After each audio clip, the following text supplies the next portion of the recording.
আমার নাম ঐশী ভট্টাচার্য। আমি শ্রী শ্রী আমার নাম ঐশী ভট্টাচার্য। আমার বাবার নাম নির্মল ভট্টাচার্য।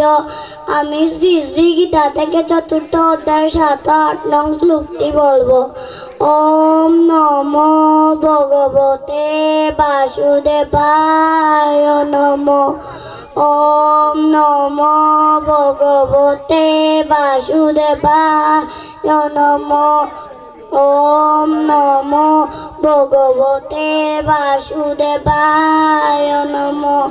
যদা যদা হি ধর্মস্য গ্লানির্ ভবতি ভারত অভ্যুত্থানমধর্মস্য তদাত্মাनं সৃজাম্যহং পরিত্রাণায় সাধূনাং বিনাশায় চ দুষ্কৃতাং ধর্ম সংস্থাপনার্থায় সম্ভবামি যুগে যুগে।